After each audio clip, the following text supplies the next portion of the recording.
Welcome to Washington in Focus. I'm Jeremy Lott. Joining me today is the Center Square's State House reporter, Brett Davis.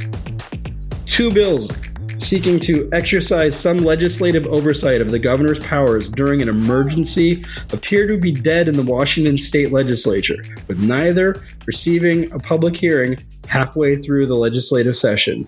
Brett, are they dead or just mostly dead? Well, I guess technically we have to say they're mostly dead. What's the old saying about no bill really dies until this session ends? But it looks like they're on life support and not doing well. So what were these? Back us up. Why were people pushing for these bills? What are they seeking to do? Why are they not getting any traction? Now, this goes back to the statewide emergency declaration Inslee issued. Go way back to February 29th of 2020, and that ended on October 31 of last year. We got a treat. Under a state of emergency for 975 days, or if you want to make it sound worse, nearly 1,000 days. Dun, dun, dun. So these, like you mentioned earlier, these two bills would offer some form of legislative oversight to the governor's emergency powers, and once again.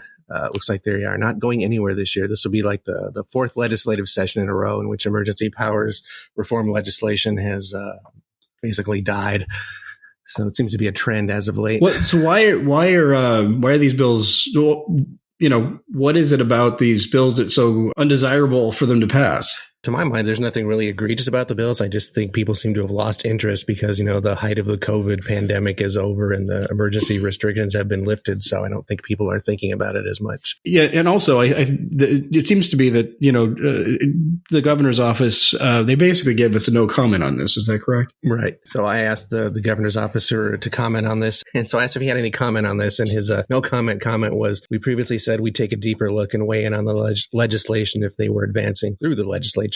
These bills never came close to advancing, and we don't have anything more to add to them, which is not too surprising because Inslee in the past has repeatedly said, he used his authority to save lives during the pandemic. And every time it's been challenged in court, it's been upheld. So they don't really have any reason over the governor's office to, be upset about what's going on. I think they kind of like the way things are.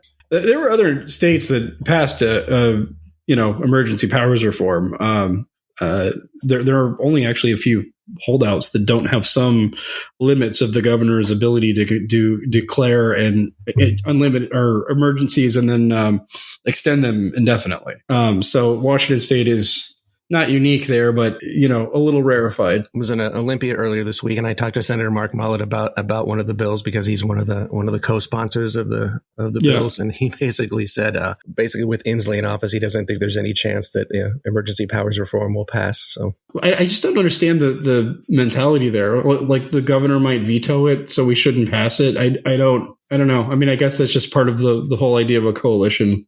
You do things together. When you cover Capitol Hill, you can very clearly tell when they're going to decide what the party line is when they say, like, let's go to caucus. It seems to me that there's been sort of a circling of the wagons and a saying of, no, we're not willing to do this. But it's not just Jay Inslee that this would apply to. I mean, Jay Inslee won't be governor forever. And you're right. This would, affect other governors in the future. So, I mean, I would think the legislature would want to reclaim some power over this issue. But yeah, Brett said that it just seems like it because Jay Inslee is serving what I believe is an unprecedented third term for governors here.